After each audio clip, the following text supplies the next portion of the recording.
20% তাদের বাসা ভাড়ার দাবি নিয়ে ওই ঢাকার রাজপথে তারা নেমেছিল।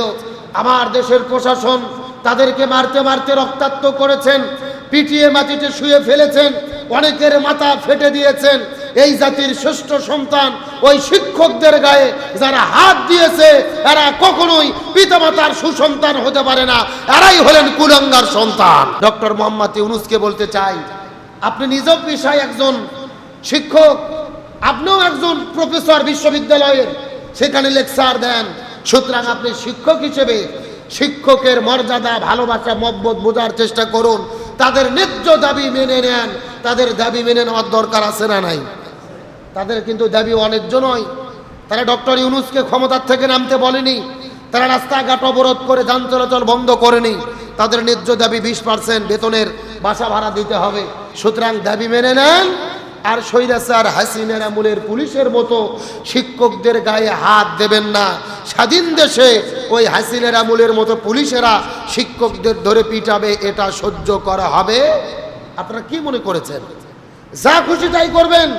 হাসিনার মতো যদি প্রশাসন দিয়ে মানুষকে পিটাইয়া আন্দোলন দমানোর চেষ্টা করেন, পরিণতি হাসিনার চাইতেও খারাপ হবে। শিক্ষকেরাই হলেন জাতির মেরুদণ্ড, যারা ছাত্রছাত্রীদেরকে শিক্ষা দিয়ে জাতির মেরুদণ্ড গঠন করে।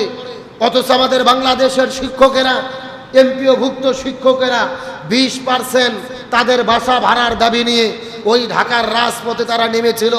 আমার দেশের প্রশাসন তাদেরকে মারতে মারতে রক্তাক্ত করেছেন, পিটিয়ে মাটিতে শুয়ে ফেলেছেন, অনেকের মাথা ফেটে দিয়েছেন। এই জাতির শ্রেষ্ঠ সন্তান ওই শিক্ষকদের গায়ে যারা হাত দিয়েছে এরা কখনোই পিতামাতার সুসন্তান হতে পারে না, এরাই হলেন কুলাঙ্গার সন্তান। আজকে আপনি শিক্ষকদের গায়ে হাত দিয়েছেন, একটা বড় চিন্তা করলেন না? আপনি যে পুলিশের চাকরি নিয়েছেন পড়াশোনা করে, ওই শিক্ষকেরা যদি না থাকতো আপনি পড়াশোনা করে চাকরি নিতে পারতেন না। কথা বলেন না কেন? যারা সরকার হয়েছে, সচিবালয়ে বসে আছে, তারাও চাকরি পেত না যদি শিক্ষকেরা তাদেরকে শিক্ষা না দিয়ে শিক্ষিত না করত। জাতির শ্রেষ্ঠ সন্তান, এই জাতির মেরুদণ্ড যারা গঠন করেন, সেই শিক্ষকেরা ন্যায্য দাবি নিয়ে রাজপথে নামলো, আর তাদেরকে পিটায় রক্তাক্ত করা হলো। তাদের ন্যায্য দাবি গতকালকে অধ্যক্ষ আজিজি স্যারের সংবাদ সম্মেলনে তিনি যেভাবে কেঁদেছেন, তার কান্না দেখে বাংলাদেশের লক্ষ লক্ষ শিক্ষকেরা কেঁদেছে, কোটি কোটি ছাত্ররা কেঁদেছে। তার কারণ শিক্ষকের মনে আঘাত দেওয়া মানে হলো শিক্ষার্থী ছাত্র ছাত্রীদের মনেও আঘাত দেওয়া। যারা এই জাতি গঠন করেন, আপনারা আমার সন্তানদেরকে সুশিক্ষায় শিক্ষিত করেন, অন্ধকারের পথ থেকে আলোর পথের দিশা দেয়, নৈতিক চরিত্র গঠনে সাহায্য করে। আজকে সেই শিক্ষকেরা ন্যায্য দাবি নিয়ে রাজপথে নেমেছে, আর তাদেরকে পিটায় রক্তাক্ত করা হচ্ছে। ডক্টর মোহাম্মদ ইউনূসকে বলতে চাই, আপনি নিজ পেশায় একজন শিক্ষক, আপনিও একজন প্রফেসর বিশ্ববিদ্যালয়ের, সেখানে লেকচার দেন। সুতরাং আপনি শিক্ষক হিসেবে শিক্ষকের মর্যাদা, ভালোবাসা, মহব্বত বোঝার চেষ্টা করুন। তাদের ন্যায্য দাবি মেনে নেন। তাদের দাবি মেনে নেওয়ার দরকার আছে না নাই? তাদের কিন্তু দাবি অন্যায্য নয়। তারা ডক্টর ইউনূসকে ক্ষমতার থেকে নামতে বলেনি, তারা রাস্তাঘাট অবরোধ করে যান চলাচল বন্ধ করেনি। তাদের ন্যায্য দাবি 20% বেতনের বাসা ভাড়া দিতে হবে। এখন যে এই বাসা ভাড়ার তাদের টাকা দেওয়া হয় 1000 টাকা। আচ্ছা বলেন তো, 1000 টাকা কি বাসা ভাড়া পাওয়া যায়? একটা বাসা তো দূরের কথা, একটা ঘরও তো পাওয়া যাবে না। কথা বলেন না কেন? একটা টিন সেট ঘরও পাওয়া যাবে না। সেখানে তারা 20% দাবি করেছে। যেই দেশের কোটি কোটি টাকা বিদেশে নেতারা চুরি করে নিয়ে যায়, কত কোটি কোটি টাকা ব্যয় করতেছেন, অথচ শিক্ষকদের ব্যাপারে এত অবহেলা কেন? আমরা দাবি করতে চাই শিক্ষকদের ন্যায্য দাবি মেনে নেন, তাদের বাসা ভাড়া 20% করেন। শিক্ষকরা যদি সম্মানিত হয় এ জাতি সম্মানিত হবে, শিক্ষকরা অপমানিত হলে পুরো জাতি অপমানিত হবে। আজিজি স্যার বলেছেন, আমরা দাবি না মানা পর্যন্ত রাস্তায় থেকে উঠব না, আমরা শিক্ষা প্রতিষ্ঠানে ফিরে যাব না। আজকে কোটি কোটি ছাত্রছাত্রী হুমকির মুখে, স্কুলে অবরোধ চলতেছে, পড়াশোনা চলতেছে না, শিক্ষকরা ঢাকায় গিয়ে আন্দোলন করতেছে। এইভাবে যত দিন যাবে তত সংকট হবে। সুতরাং দাবি মেনে নেন, আর স্বৈরাচার হাসিনার আমলের পুলিশের মতো শিক্ষকদের গায়ে হাত দেবেন না। স্বাধীন দেশে ওই হাসিনার আমলের মতো পুলিশেরা শিক্ষকদের ধরে পিটাবে, এটা সহ্য করা হবে? আপনারা কি মনে করেছেন? যা খুশি তাই করবেন। হাসিনার মতো যদি প্রশাসন দিয়ে মানুষকে পিটাইয়া আন্দোলন দমানোর চেষ্টা করেন, পরিণতি হাসিনের চাইতেও খারাপ হবে। কথা বলেন না কেন? ন্যায্য দাবি মেনে নেন। যে কথা বলতে চাচ্ছিলাম, ভালো উপদেশ দেবে শিক্ষকেরা। শিক্ষকরা জাতির শ্রেষ্ঠ সন্তান, এ জাতির মেরুদণ্ড। শিক্ষকরা ভালো থাকলে দেশ ভালো থাকবে, জাতি ভালো থাকবে, আপনার আমার সন্তানেরা ভালো থাকবে। কিন্তু কথা হলো, ভালো কথা আমরা বলবো, বলার আগে ভালো আমল করার দরকার আছে না নাই? আল্লাহ তাআলা যত কিছু সৃষ্টি করেছেন, ইচ্ছায় ও অনিচ্ছায় সকল সৃষ্টি প্রশংসা আদায় করে কার?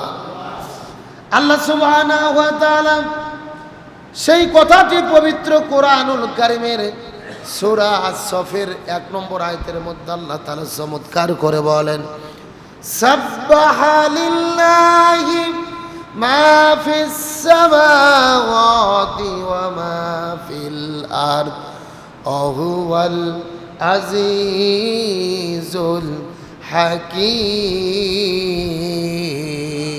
হাকীম। আল্লাহ রাব্বুল আলামিন কত চমৎকার করে বলেন, হে পৃথিবীর মানুষেরা গভীর মনোযোগ, সাব্বাহা তাসবিহ আদায় করেন, প্রশংসা করেন, আল্লাহর শুকরিয়া আদায় করেন, লিল্লাহি আল্লাহর জন্য, মা ফিস সামাওয়াতি ওয়া মা ফিল আরদ আসমান এবং জমিনের মধ্যে আল্লাহ যা কিছু সৃষ্টি করেছেন, ওয়া হুয়াল আজিজুল হাকীম, আর তিনি হলেন মহাপ্রজ্ঞাময় পরাক্রমশালী। বলেন সুবহানাল্লাহ। আল্লাহ বলেন সাব্বাহা, প্রশংসা আদায় করেন, তাসবিহ পড়েন, লিল্লাহি মা ফিস সামাওয়াতি ওয়া মা ফিল আরদ আসমান এবং জমিনের মধ্যে যা কিছু আছে সব কিছু আল্লাহর প্রশংসা আদায় করেন। আর আল্লাহ তাআলা হলেন মহাপরাক্রমশালী, প্রজ্ঞাময়। তার মানে বোঝা গেল, আমরা আল্লাহর প্রশংসা আদায় করি আর না করি, এতে আল্লাহর কোনো লাভ ক্ষতি নাই, বরং আল্লাহর প্রশংসা আদায় করার মতো সৃষ্টি জগতের কোনো অভাব, বরং আমরা যদি প্রশংসা করি এটা আমাদেরই লাভ। জোরে বলেন কার লাভ? তাহলে চিৎকার করে একবার বলেন তো দেখি আলহামদুলিল্লাহ। আরো জোরে আল্লাহু আকবার। আমার বন্ধুগণ, মুসলমান ভাইরা গভীর মনোযোগ লক্ষ্য করুন। আল্লাহ রাব্বুল আলামিন সূরা সফের 1 নম্বর আয়াতের ভেতরে প্রথমেই বললেন, আল্লাহ আসমান জমিনের মধ্যে যা কিছু আছে সব কিছু আল্লাহর প্রশংসা আদায় করেন, আল্লাহর তাসবিহ করেন।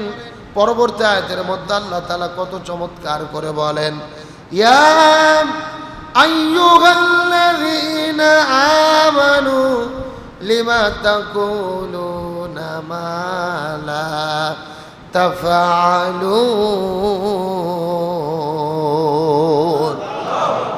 আল্লাহ রাব্বুল আলামিন বলেন, ইয়া আইয়ুহাল্লাযীনা আমানু, হে ঈমানদারেরা, তোমরা যারা ঈমান গ্রহণ করেছো, ভালো করে বোঝার চেষ্টা করো।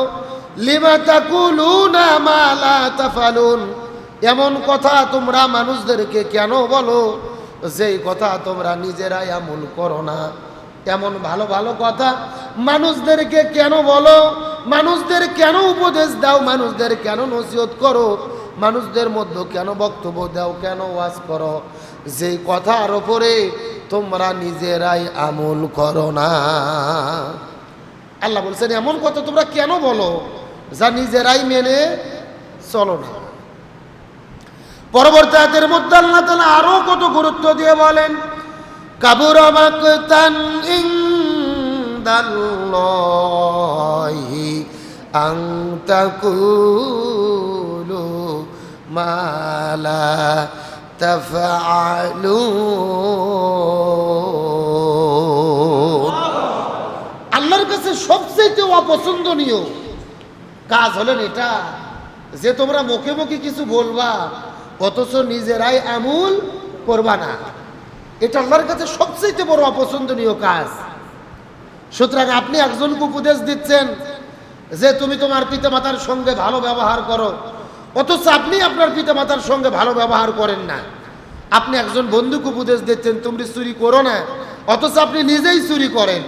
আপনি আরেকজনকে উপদেশ দিচ্ছেন তুমি মিথ্যা কথা বলো না, আপনি নিজেই মিথ্যা কথা বলেন। আল্লাহ বলতেছে এটা আল্লাহর কাছে সবচাইতে অপছন্দনীয় কাজ। যে তোমরা নিজেরা নিজেরা ভালো ভালো বক্তব্য দেবা, মানুষদেরকে ভালো কাজ করতে বলবা, অথচ নিজেরা করবা না, এমন কাজ আল্লাহ পছন্দ করে। সুতরাং এটা করা যাবে না। মানুষদের ভালো উপদেশ দেন, ভালো কথা বলেন, দিনের পথে ডাকেন, সুশিক্ষায় শিক্ষিত করেন, তার আগে নিজে ভালো হওয়ার চেষ্টা করেন।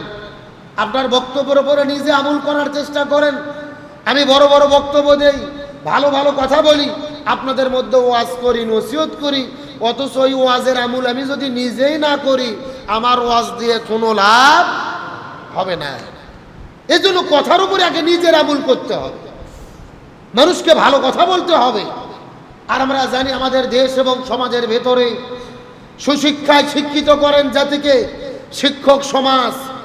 শিক্ষকেরাই হলেন জাতির মেরুদণ্ড, যারা ছাত্রছাত্রীদেরকে শিক্ষা দিয়ে জাতির মেরুদণ্ড গঠন করে। অথচ আমাদের বাংলাদেশের শিক্ষকেরা, এমপিওভুক্ত শিক্ষকেরা 20% তাদের বাসা ভাড়ার দাবি নিয়ে ওই ঢাকার রাজপথে তারা নেমেছিল। আমার দেশের প্রশাসন তাদেরকে মারতে মারতে রক্তাক্ত করেছেন, পিটিয়ে মাটিতে শুয়ে ফেলেছেন, অনেকের মাথা ফেটে দিয়েছেন।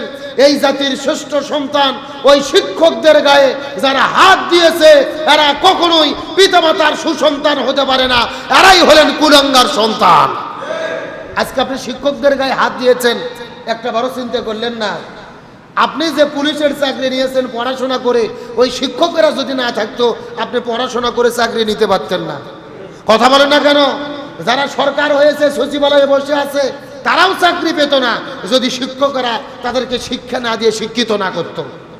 জাতির শ্রেষ্ঠ সন্তান, এ জাতির মেরুদণ্ড যারা গঠন করেন, সেই শিক্ষকেরা ন্যায্য দাবি নিয়ে রাজপথে নামলো, আর তাদেরকে পিটায় রক্তাক্ত করা হলো। তাদের ন্যায্য দাবি গতকালকে অধ্যক্ষ আজিজি স্যারের সংবাদ সম্মেলনে তিনি যেভাবে কেঁদেছেন, তার কান্না দেখে বাংলাদেশের লক্ষ লক্ষ শিক্ষকেরা কেঁদেছে, কোটি কোটি ছাত্ররা কেঁদেছে। তার কারণ শিক্ষকের মনে আঘাত দেওয়া মানে হলো শিক্ষার্থী ছাত্র ছাত্রীদের মনেও আঘাত দেওয়া। যারা এই জাতি গঠন করেন, আপনার আমার সন্তানদেরকে সুশিক্ষায় শিক্ষিত করেন, অন্ধকারের পথ থেকে আলোর পথের দিশা দেয়, নৈতিক চরিত্র গঠনে সাহায্য করে। আজকে সেই শিক্ষকেরা ন্যায্য দাবি নিয়ে রাজপথে নেমেছে, আর তাদেরকে পিটায় রক্তাক্ত করা হচ্ছে। ডক্টর মোহাম্মদ ইউনূসকে বলতে চাই, আপনি নিজেও পেশায় একজন শিক্ষক, আপনিও একজন প্রফেসর বিশ্ববিদ্যালয়ের, সেখানে লেকচার দেন। সুতরাং আপনি শিক্ষক হিসেবে শিক্ষকের মর্যাদা, ভালোবাসা, মহব্বত বোঝার চেষ্টা করুন, তাদের ন্যায্য দাবি মেনে নেন। তাদের দাবি মেনে নেওয়ার দরকার আছে না নাই? তাদের কিন্তু দাবি অন্যায্য নয়। তারা ডক্টর ইউনূসকে ক্ষমতার থেকে নামতে বলেনি, তারা রাস্তাঘাট অবরোধ করে যান চলাচল বন্ধ করেনি। তাদের ন্যায্য দাবি 20% বেতনের বাসা ভাড়া দিতে হবে। এখন যেই বাসা ভাড়ার তাদের টাকা দেওয়া হয় 1000 টাকা। আচ্ছা বলেন তো, 1000 টাকা কি বাসা ভাড়া পাওয়া যায়? একটা বাসা তো দূরের কথা, একটা ঘরও তো পাওয়া যাবে না। কথা বলেন না কেন? একটা টিন সেট ঘরও পাওয়া যাবে না। সেখানে তারা 20% দাবি করেছে।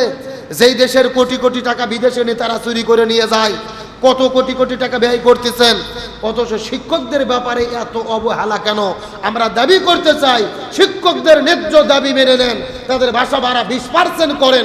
শিক্ষকরা যদি সম্মানিত হয়, এ জাতি সম্মানিত হবে। শিক্ষকরা অপমানিত হলে পুরো জাতি অপমানিত হবে। আজিজি স্যার বলেছেন, আমরা দাবি না মানা পর্যন্ত রাস্তায় থেকে উঠবো না, আমরা শিক্ষা প্রতিষ্ঠানে ফিরে যাব না। আজকে কোটি কোটি ছাত্রছাত্রী হুমকির মুখে, স্কুলে অবরোধ চলতেছে, পড়াশোনা চলতেছে না, শিক্ষকরা ঢাকায় গিয়ে আন্দোলন করতেছে। এইভাবে যত দিন যাবে তত সংকট হবে। সুতরাং দাবি মেনে নেন, আর স্বৈরাচার হাসিনার আমলের পুলিশের মতো শিক্ষকদের গায়ে হাত দেবেন না। স্বাধীন দেশে ওই হাসিনার আমলের মতো পুলিশেরা শিক্ষকদের ধরে পিটাবে, এটা সহ্য করা হবে? আপনারা কি মনে করেছেন?